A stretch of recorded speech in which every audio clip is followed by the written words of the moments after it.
Hello, नमस्कार प्यारे बच्चों।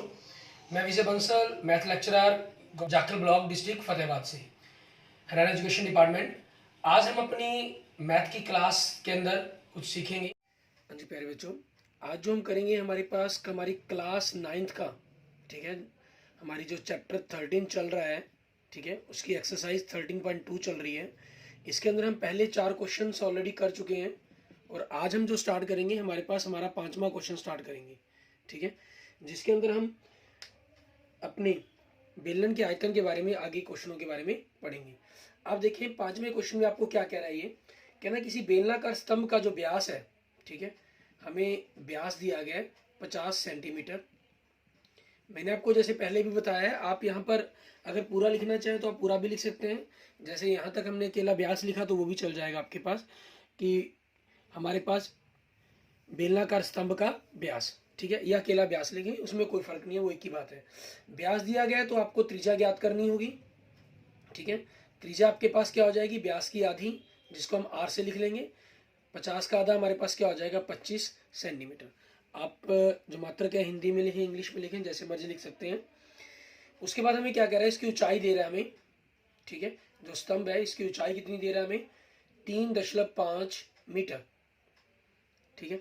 अगर हम इसके दशमलव को हटा दें तो 35/10 मीटर हो गया। 5 से अगर आप काट देंगे तो 7/2 मीटर हो गया हमारे पास, ठीक है। आगे हमें क्या कह रहा है, ये कहना 12 रुपये 50 पैसे प्रति वर्ग मीटर की दर से इस स्तंभ के वक्र पृष्ठ पर पेंट कराने का व्यय ज्ञात कीजिए। वक्र पृष्ठ जैसे आप समझ गए हैं कि इसके इस भाग के ऊपर, चारों भागों के ऊपर, ठीक है, पेंट कराने का मीन्स नीचे की तरफ और ऊपर की तरफ जो छत है उस पर नहीं पेंट कराना। और हमें जो दर दी गई है वो प्रति वर्ग मीटर दी गई है। तो हम इन दो हमारे पास त्रिज्या और ऊंचाई है, इसको भी हम क्या करेंगे, मीटर के अंदर बदलेंगे। ये हमारे पास ऑलरेडी ऊंचाई मीटर में है, त्रिज्या को मीटर में बनाने के लिए क्या करेंगे, 25/100, क्योंकि 1 मीटर के अंदर 100 सेंटीमीटर होते हैं, हमें छोटी से बड़ी यूनिट बनानी है, ठीक है। तो हम भाग कर देंगे 25/100, 25 कट गया, 25 से 25, 25/100 मीन्स कितना आ गया, 1/4 मीटर। तो आपके पास क्या हो जाएगा, वक्र पृष्ठीय क्षेत्रफल हमारे पास वो क्या बनेगा, फार्मूला क्या है, 2πRh। जैसे आप इसके फार्मूले के जो बनाने का तरीका वो ऑलरेडी आप कर चुके हैं, ठीक है। आधार का परिमाप, क्योंकि आधार वृत्ताकार होता है तो उसका परिमाप मतलब परिधि उसकी क्या होगी, 2πr गुना में ऊंचाई h, ये हमारे पास हमारा फार्मूला बन जाता है। तो यहाँ से आप देखें 2 गुना में पाई का मान 22/7 हमारे पास, आर का मान 1/4 और एच का मान 7/2। 7 से 7 कट गया, 2 से 2 कट गया, और 2 से कट के 2, 2 से कट के 11, तो आपके पास कितना आ गया, 11/2 वर्ग मीटर, ठीक है। ये हमारे पास हमारा वक्र पृष्ठ पेंट क्षेत्रफल आ गया। अब इन्होंने जो हमें दर दी है, ठीक है, पेंट कराने की दर, ठीक है, पेंट करने की दर वो क्या दी है, 12 रुपये 50 पैसे प्रति वर्ग मीटर। अगर आप इसके दशमलव को खत्म करना चाहते हैं तो 12.5 रुपये होगी एक प्रकार से, ये 12 सही 1/12, ठीक है, रुपये प्रति वर्ग मीटर, या आप इसको यूं कह सकते हैं कि 25/2 रुपये प्रति वर्ग मीटर, ये चीज हमारे पास होगी। तो आप इसकी कुल लागत क्या हो जाएगी, ठीक है। तो कुल लागत क्या आएगी हमारे पास वो देखेंगे हम। हमारे पास कुल लागत दर कितनी, 25/2 और ए क्षेत्रफल कितने, 11/2, इनकी गुना कर दें 275/4 रुपये, ठीक है। ये हमारे पास हमारे आंसर बन जाएगा। आप इसको इसी तरह से छोड़ सकते हैं 275/4 रुपये लिखकर भी। अगर आप इसका दशमलव के अंदर रुपये और पैसों में आंसर निकालना चाहें तो वो भी आप ज्ञात कर सकते हैं, वो आपकी चॉइस पर डिपेंड करता है। आप जैसे मर्जी चाहें वैसे आंसर को लिख सकते हैं। जैसे आप इसको लिखना चाहें तो इसको भाग कर दें, 4×6=24, ठीक है, हमारे पास 4×6=24, 3 बचा, 3 और 5 35 हो जाएगा, तो 4×32, फिर 3 बचा, तो दशमलव के बाद हमें 0 लगानी होगी, ठीक है, तो 7 फिर 5, ये हमारे पास बन जाएगा, ठीक है। ये मैंने डायरेक्ट ही भाग किया है, आप चाहें तो अलग से पूरा भाग करके देख सकते हैं, ठीक है, वो आप पर डिपेंड करता है।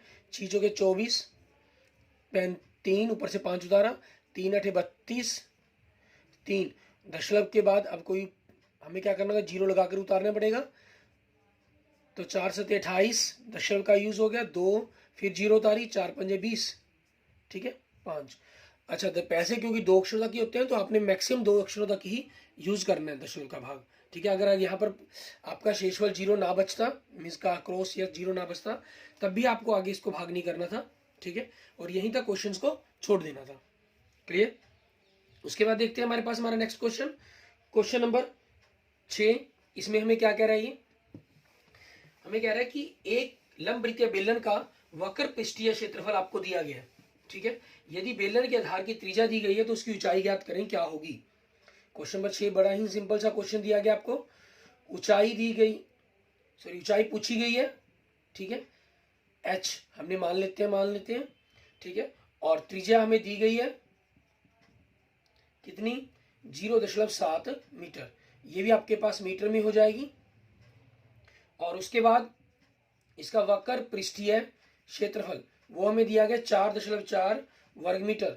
फॉर्मूला 2πr/h, 4.4 2 गुना में 22/7, r आपके पास 7/10 गुना में h, ये 44/10, ठीक है। हमने दशमलव हटा दिया इसका।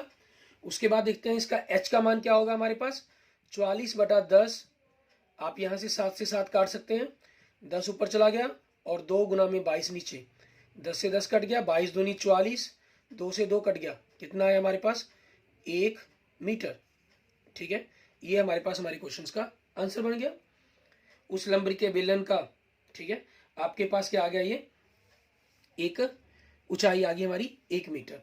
अच्छा, इसमें आप ख्याल रखेंगे क्योंकि हम जो आपके जो बेलन है, ठीक है, यहाँ हम स्पेशल एक शब्द का प्रयोग करते हैं लंबवृत्तीय बेलन, ठीक है। हमारे जो सिलेबस में है हमने लंबवृत्तीय बेलनों के बारे में ही बात करेंगे, ठीक है। आपके जो लंबवृत्तीय बेलन नहीं होते, जिन पर आपके पास सही ढंग से कोण नहीं बनते, उनके बारे में हमारे सिलेबस में बात ही नहीं है, इसलिए हमने उन पर, आप जो शब्द है इस पर ध्यान देते हैं तब भी ठीक है, अगर नहीं देते तब भी ठीक है, ठीक है ना। लेकिन ये चीज़ मायने रखनी है कि लंबवृत्तीय बेलन, लंबवृत्तीय शंकु, ठीक है, इन्हीं के बारे में हमारा जिक्र चलेगा। आगे देखेंगे हमारे पास हमारा नेक्स्ट क्वेश्चन, क्वेश्चन नंबर 7।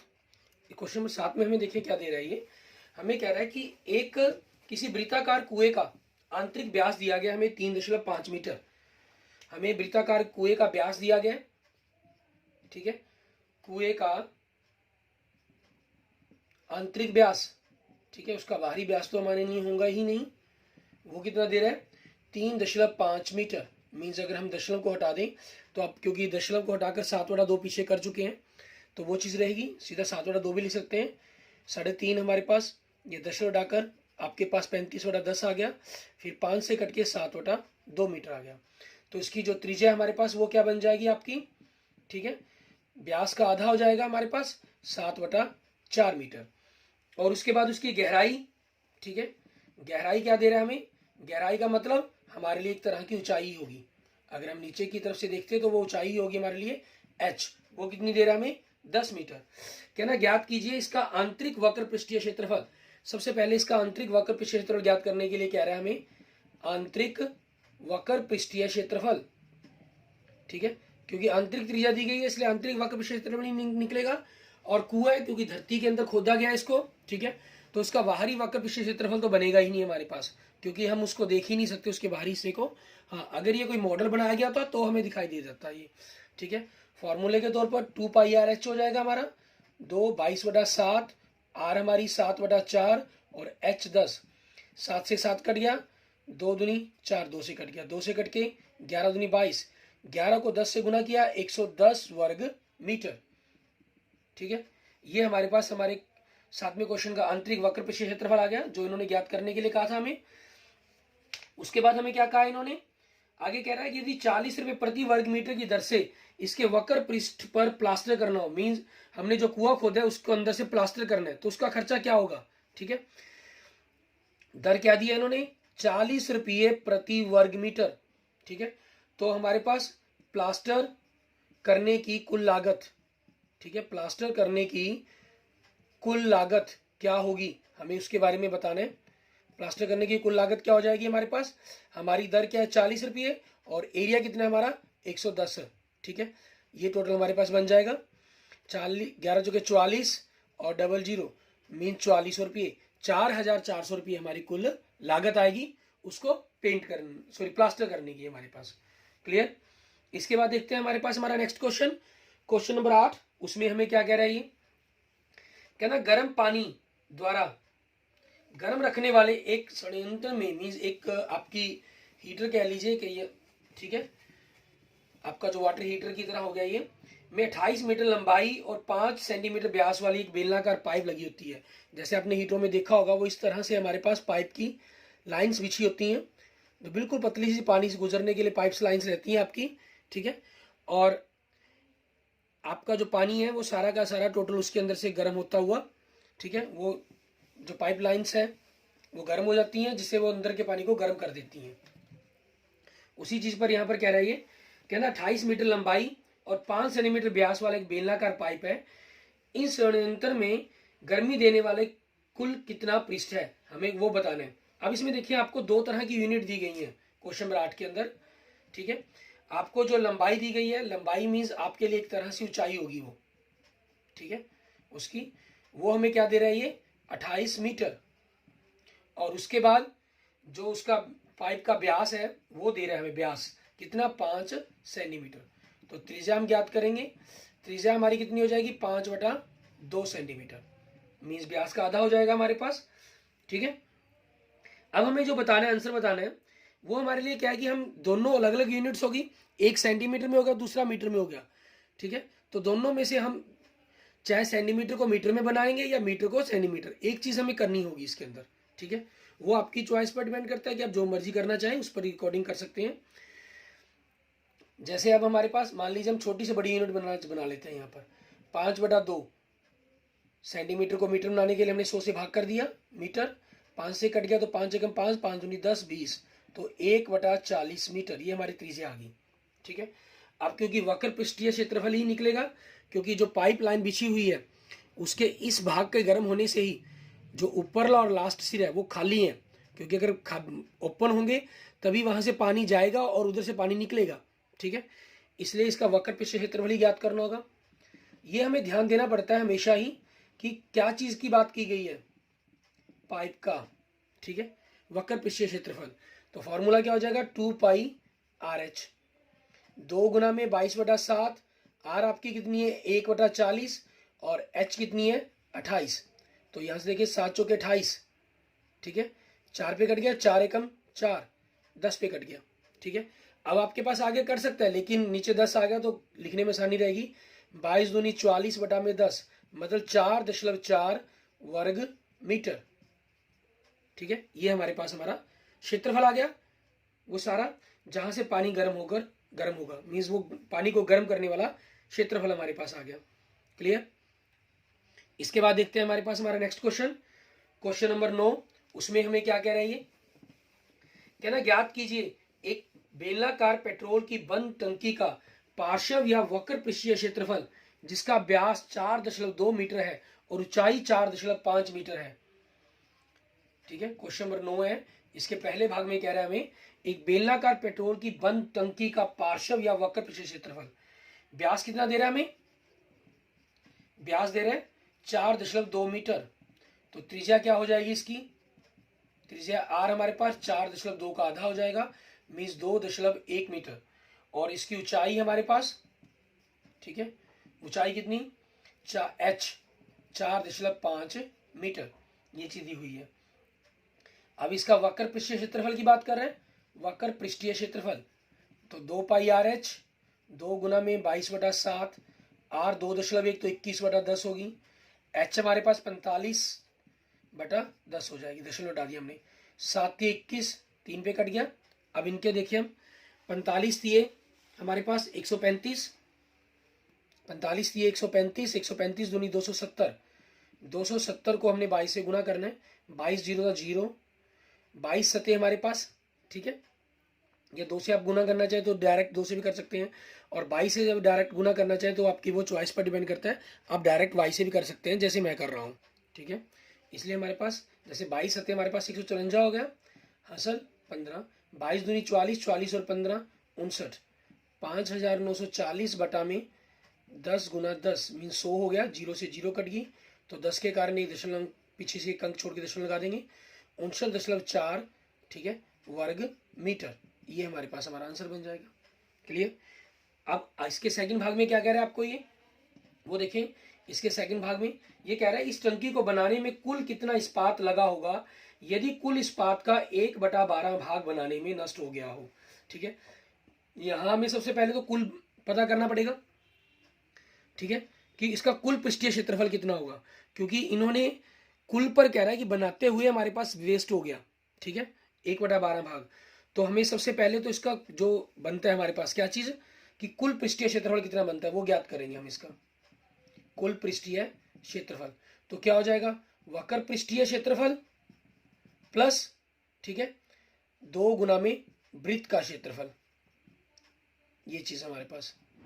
तो आपके पास वक्र पृष्ठीय कितना है, 59.4, ये आप कर चुके हैं। 2 गुना में वृत्त का क्या हो गया, पाई आर स्क्वायर, क्योंकि फर्श और छत आपके वृत्त जैसे हैं उस चीज के कारण। 59.4 प्लस 2 गुना में 22/7।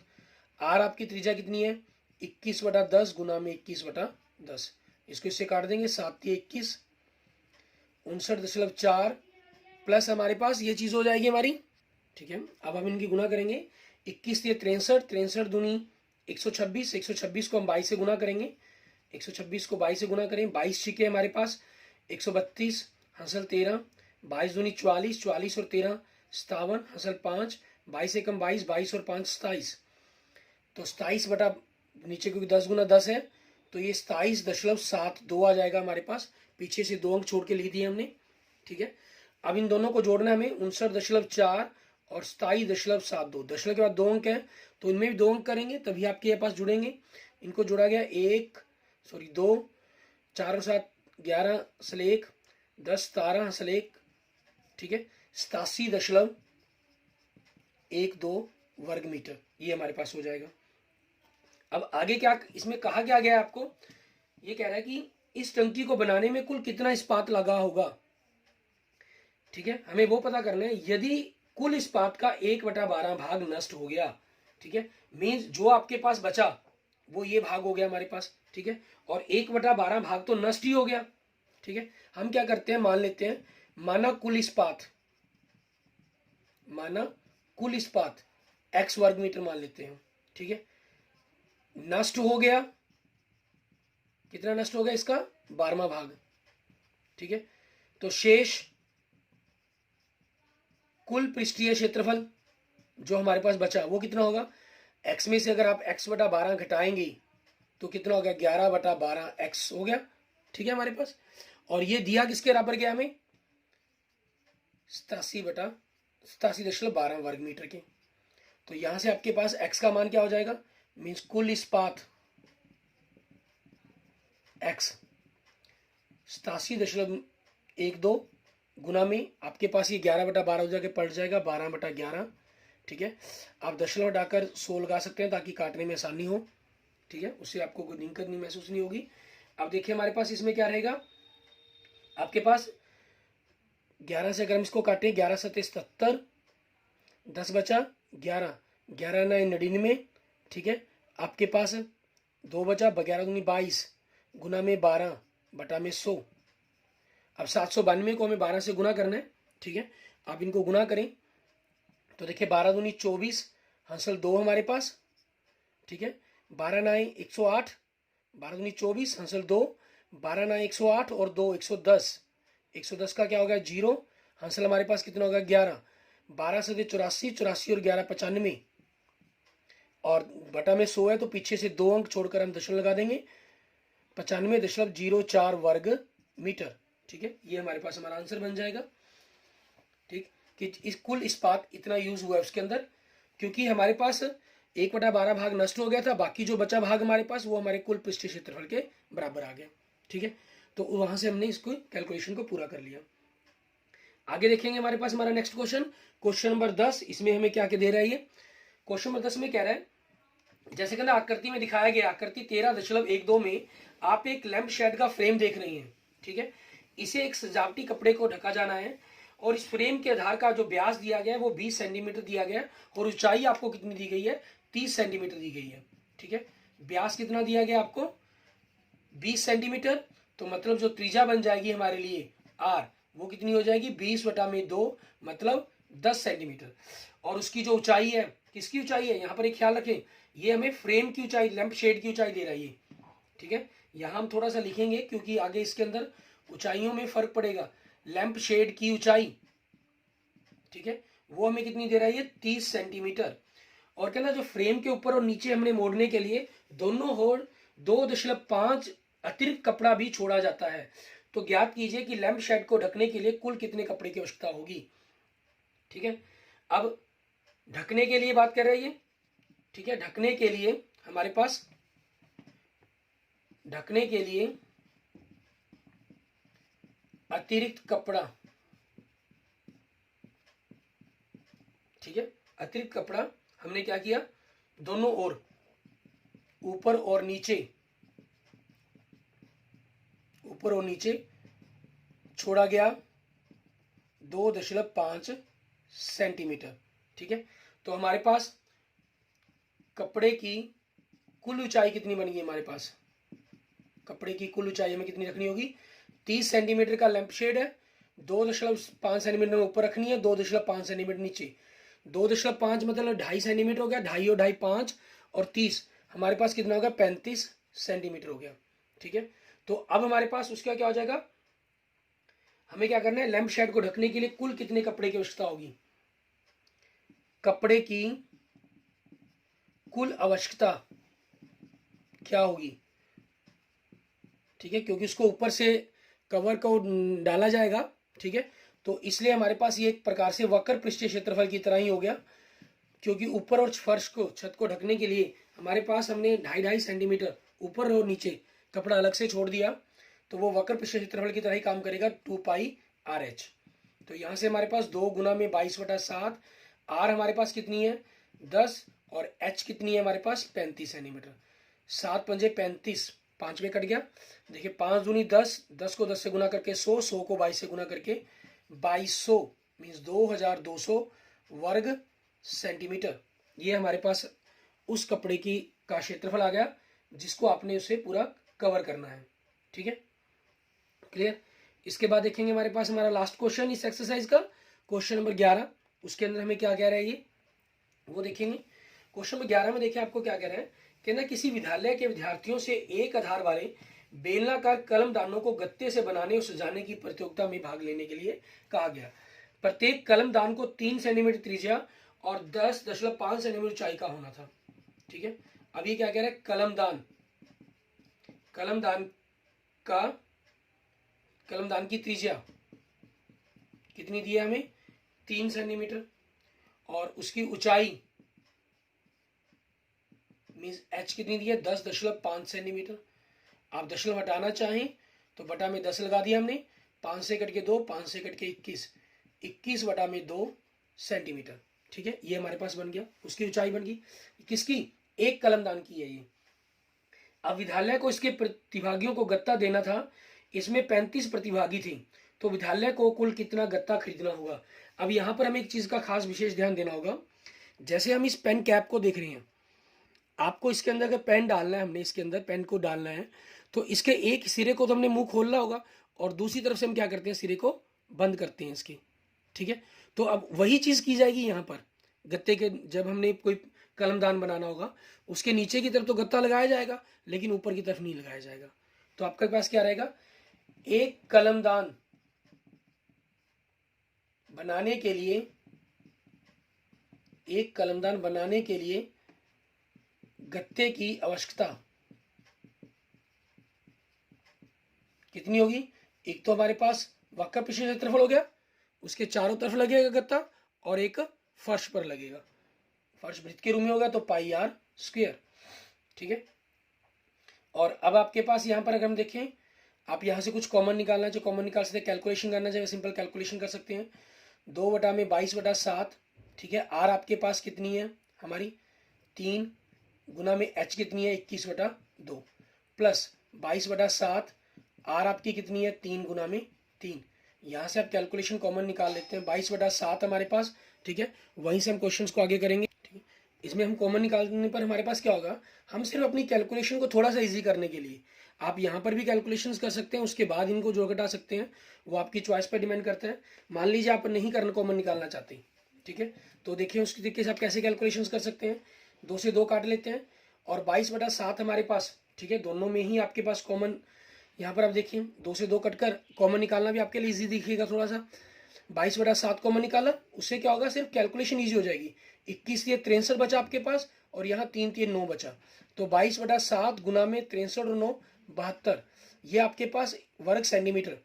ये एक कलमदान बनाने के लिए आपको गत्ते की आवश्यकता आ गई। अब आपको कितने चाहिए, 35 कलमदान बनाने हैं।